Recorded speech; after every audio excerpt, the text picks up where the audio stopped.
Congress party అధిష్టానము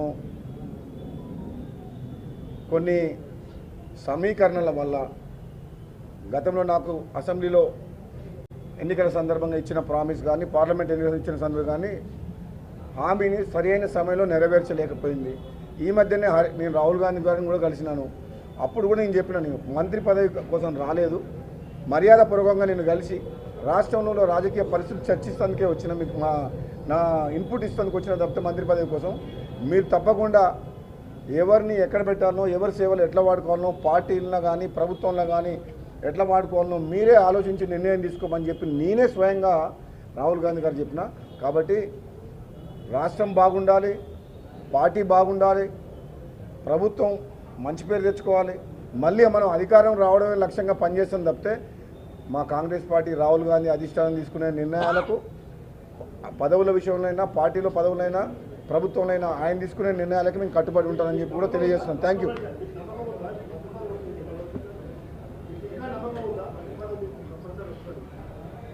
ఇదేం ప్రశ్న?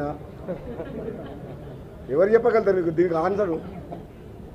దీనికో కొన్ని ప్రశ్నలకు మేము ఆన్సర్ చెప్పలేము. నేను క్లియర్గా చెప్తున్నా, మా రాహుల్ గాంధీ గారు తీసుకునే నిర్ణయానికి మేమందరం కలిసికట్టుగా పనిచేస్తాము.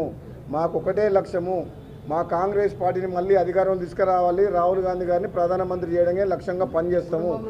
ఆ క్రమంలో కాంగ్రెస్ పార్టీ నాయకులకు, కార్యకర్తలకు ఎవరికైనా అన్యాయం జరిగితే పార్టీలో చర్చించి అధిష్టానం దృష్టికి తీసుకుపోయి ఎక్కడైనా సరే పార్టీకి నష్టం జరగకుండా కాపాడుకునే బాధ్యత. 18 అసెంబ్లీలో 6 కలిసి కొట్లాడినప్పుడు మీ ఇద్దరం కూడా కీలక పాత్ర పోషించిన. ఆ రోజు ప్రభుత్వానికి వ్యతిరేకంగా ప్రజల పక్షాన పోరాటం చేసినాం.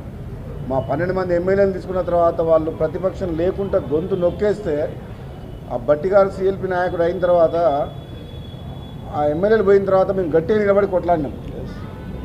కాంప్రమైజ్ కాలే ఏ ఇష్యూలో కూడా. 6 ఉన్నా సరే 100 మందిని వణికించినాం. ఆ రోజు ఏ ఇష్యూ అయినా సరే, ఆ రోజు కాళేశ్వరం ప్రాజెక్టు గురించి, యాదాద్రి పవర్ ప్లాంట్ గురించి, అవినీతి గురించి, వాళ్ళ అరాచకం గురించి అన్ని రకాలుగా మేము నిలదీసాం ఆ రోజు అసెంబ్లీలో. ఆ 5 ఏళ్ల పాటు నేను ఇప్పుడు ఏం చెప్పినా అంటే, మామూలుగా మేము బయట మాట్లాడుకున్నా లోపల మాట్లాడుకున్నా ఒకటి ఏంటంటే, 10 ఏళ్ళు టీఆర్ఎస్ పార్టీ అధికారంలో ఉన్నప్పుడు ఈ తెలంగాణ రాష్ట్రంలో తెలంగాణ ఇచ్చిన కాంగ్రెస్ పార్టీ కాపాడుకుంటేందుకు కార్యకర్తలు పోరాటం చేసి ఎన్ని కేసులు పెట్టించినా ఎంత చేసినా 10 ఏళ్ల పాటు పోరాటం చేసి కాంగ్రెస్ పార్టీని అధికారంలోకి తీసుకొచ్చింది. అధికారంలోకి వచ్చే క్రమంలో మొన్న ఎన్నికల్లో కొన్ని నియోజకవర్గాల్లో కాంగ్రెస్ పార్టీకి సంబంధం లేని వ్యక్తులైనా సరే ఆ రోజు గెలిపే లక్ష్యంగా ప్రభుత్వం రావాలని చెప్పి నకరికల్ నియోజకవర్గంలో వేముల వీరేశం టీఆర్ఎస్ పార్టీని తీసుకొచ్చి టికెట్ ఇచ్చినాం మనం. ఎందుకంటే మనం కాంగ్రెస్ పార్టీలో గెలిపించిన తిరుపతి లింగే మోసం చేసిపోయిండు, కాంగ్రెస్ పార్టీకి నమ్మకం ద్రోహి. అక్కడ టీఆర్ఎస్ పార్టీ నాయకుడు బలంగా ఉన్నాడని చెప్పి స్థానికంగా ఆయన తీసుకొచ్చి ఇచ్చినాం. అదేవిధంగా తుంగతుర్తిల మందుల సామేల్కు టీఆర్ఎస్ పార్టీ అయినా సరే కాంగ్రెస్ పార్టీలో జాయిన్ చేసుకుని ఎమ్మటే టికెట్ ఇచ్చినాం. ఇటువంటి సందర్భంలో ఒక మాజీ పార్లమెంట్ సభ్యునిగా, నల్గొండ జిల్లా ఉమ్మడి నల్గొండ ఎమ్మెల్సీగా, ప్రస్తుతం ఎమ్మెల్యేగా నాకు మొన్న పదవి, మనకు ఎంపీ గెలుపు బాధ్యతలు కూడా నాకు అఫీషియల్గా ఇచ్చినా సరే నేను కష్టపడ్డాను. నాకు అనిపించింది ఏంటంటే, ఈరోజు ఈ తుంగతుర్తి ప్రాబ్లం కావచ్చు, నగరికల్లో కావచ్చు, ఇంకో దగ్గర కాదు, కొన్ని నియోజకవర్గాల్లో నిజమైన కాంగ్రెస్ పార్టీ కార్యకర్తలు, కాంగ్రెస్ పార్టీకి సంబంధం లేని వ్యక్తులకు టికెట్ ఇచ్చినా సరే ప్రభుత్వం రావాలని చెప్పి వాళ్ళు కష్టపడి సొంత డబ్బులు ఖర్చు పెట్టుకొని గెలిపించారు ఆ ఎమ్మెల్యేలని. అక్కడ ఈ వచ్చిన ఎమ్మెల్యేలు వాళ్ళతో పాటు వచ్చిన టీఆర్ఎస్ సైన్యాన్ని తీసుకొచ్చి నిజమైన కాంగ్రెస్ పార్టీ కార్యకర్తల మీద కేసులు పెట్టించి కొట్లాడుతుంటే ఇప్పుడు వీళ్ళు బాధపడుతారు. మేము కష్టపడి మేము గెలిపిస్తే మన కాంగ్రెస్ పార్టీ ఎమ్మెల్యే అయ్యిండి కూడా మాకు పదవులు ఇవ్వడమే కాదు, మాకు పనులు చెప్పడమే కాదు, అవమానించడమే కాదు, మా మీద కేసులు కూడా పెడుతున్నారు అని చెప్పి ఈ నకరికల్లో కానీ తుంగతుర్తిలో కానీ చాలా నియోజకవర్గాల్లో జరుగుతుంది.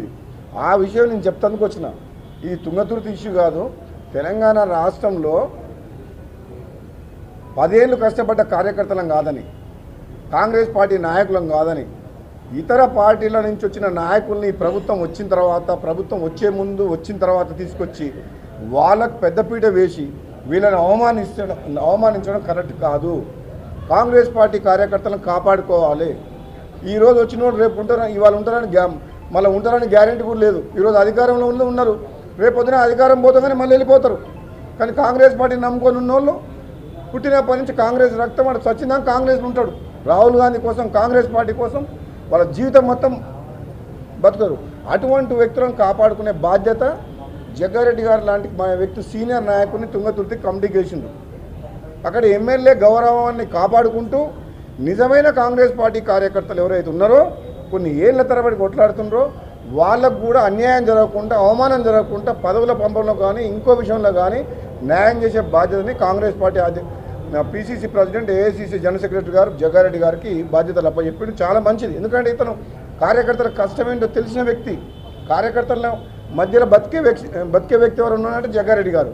అటువంటి వ్యక్తి కాంగ్రెస్ పార్టీ కార్యకర్తలకు కూడా తుంగతుర్తి నియోజకవర్గంలో న్యాయం చేయాలని చెప్పి నేను వాళ్ళకు చెప్పిన. నేను ఈ పదవి ఇవ్వాలి, ఈ మండల కాంగ్రెస్ని అవన్నీ నేను చెప్పలేదు, నేను రికమెండ్ చేయలేదు. మీరు మనకు ఎమ్మెల్యేలు అవసరమే, గవర్నమెంట్ ఉన్నది, మనం ఎమ్మెల్యేని టికెట్లు ఇచ్చి గెలిపించుకున్నాం, వాళ్ళ గౌరవాన్ని కాపాడుకోవాలి. కానీ at the same time Congress party కార్యకర్తలను కూడా కాపాడుకోవాలి. పబ్లిక్లో ఏం మెసేజ్ పోతుందంటే నిన్న మొన్న వచ్చిన వాళ్ళదే పెత్తనం నడుస్తుంది, ఇతర పార్టీలు వచ్చి ఇప్పుడు పెత్తనం చేస్తున్నారు కాంగ్రెస్ పార్టీ కార్యకర్తల మీద. నిజమైన కాంగ్రెస్ పార్టీ నాయకులు, కార్యకర్తలు ఇప్పుడు అవమానాల పాలవుతున్నారు, వాళ్ళకు న్యాయం జరగలేదు మన ప్రభుత్వం ఉండి కూడా అనే ఒక ప్రచారం విస్తృతంగా జరుగుతున్నది. ఇటువంటి సిచ్యువేషన్లో జగ్గారెడ్డి గారు తుంగతుర్తి నియోజకవర్గాన్ని అక్కడ ఉన్న సమస్యల్ని పరిష్కారం చేస్తారన్న నమ్మకంతో పార్టీ అప్పచెప్పింది. నేను కూడా ఆయన నిర్ణయానికి ఆయన ఇన్వాల్వ్మెంట్ ఉండి కొంచెం దగ్గరికి వెళ్ళి చూసి జాగ్రత్తగా దీన్ని డీల్ చేసి తుంగతుర్తితో పాటు ఎల్బీ నగర్ కూడా తనకు బాధ్యతలు అప్పచెప్పించడం. ఏ నియోజకవర్గంలో ఏం సమస్య వచ్చినా సరే జగ్గారెడ్డి గారు లాంటి నాయకుడిని మనం ఇన్ఛార్జ్గా పెట్టుకుంటే, ఒక ట్రబుల్ షూటర్గా ఉంటే, పార్టీ అతని సేవల్ని వినియోగిస్తే తప్పకుండా కాంగ్రెస్ పార్టీ కార్యకర్తలను కాపాడే ప్రయత్నం చేస్తారన్న నమ్మకం ఉంది. అదే విషయం చేయాలని చెప్పి రాష్ట్రంలో ఎక్కడైనా సరే కాంగ్రెస్ పార్టీ కార్యకర్తలను కాపాడుకునే బాధ్యత మన మీద ఉంది. మనం రాబోయే రోజుల్లో కూడా కాంగ్రెస్ పార్టీ కార్యకర్తలను కాపాడుకొని రేపు రాబోయే రోజుల్లో మన ప్రభుత్వం అధికారం రావాలన్నా, మన రాహుల్ గాంధీని ప్రధానమంత్రి చేసుకోవాలన్నా నిజమైన కాంగ్రెస్ పార్టీ కార్యకర్తలని నిర్లక్ష్యం చేయొద్దు, అవమానించొద్దు, దూరం చేసుకోవద్దు. వాళ్ళని కాపాడుకోవాల్సిన బాధ్యత మన పార్టీ నాయకుల మీద ఉంది, కాంగ్రెస్ అధిష్టానం మీద ఉంది, మాలాంటి నాయకుల మీద ఉంది అని చెప్పి ఒక చర్చ చేసుకున్నాం. చాలా మంచి చర్చ అయింది. డెఫినెట్గా కాంగ్రెస్ పార్టీ కార్యకర్తలందరూ కూడా నేను ధైర్యం చెప్తున్నా, మీరు భయపడకండి, మీరు ఎమ్మెల్యేలను గెలిపించుకుంటారు, మిమ్మల్ని మీ మంచితో చూసుకునే బాధ్యత మాది అని చెప్పి తెలియజేస్తున్నాను. Thank you.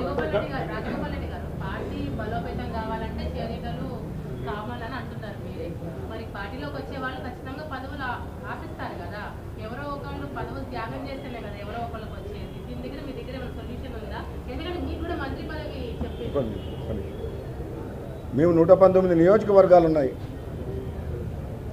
ఎక్కడైతే బలహీనంగా ఉందో కాంగ్రెస్ పార్టీ, కొన్ని నియోజకవర్గాల్లో నాయకత్వ లోపం వల్ల బలహీనం ఉన్న దగ్గర బలమైన నాయకులు కానీ, మంచి నాయకులు కానీ, ప్రజల మధ్య ఉండే నాయకులు కాంగ్రెస్ పార్టీ రాహుల్ గాంధీ గారి నాయకత్వంలో పనిచేస్తామని వస్తే అందరినీ అవమానిస్తాం, తీసుకుంటాం. కానీ వాళ్ళని నెత్తిన పెట్టుకొని మా నిజమైన కాంగ్రెస్ పార్టీ కార్యకర్తలకు అన్యాయం చేయలేము. అవసరం ఉంది కదా అని చెప్పేసి వాళ్ళని వాడుకొని కేసీఆర్ ఎట్లయితే 12 మంది ఎమ్మెల్యేలను తీసుకుండు మా కాంగ్రెస్ పార్టీ, అక్కడ ఓడిపోయిన ఎమ్మెల్యేలను నిర్లక్ష్యం చేస్తే వాళ్ళు ఇప్పుడు ఎంత అసంతృప్తితోటి రగిలిపోయి ఈరోజు కాంగ్రెస్ పార్టీలో జాయిన్ అయ్యారు. జూపల్లి కృష్ణారావు కావచ్చు, వేముల వీరేశం కావచ్చు, తుమ్మల నాగేశ్వరరావు కావచ్చు, ఓడిపోయినంత మాత్రాన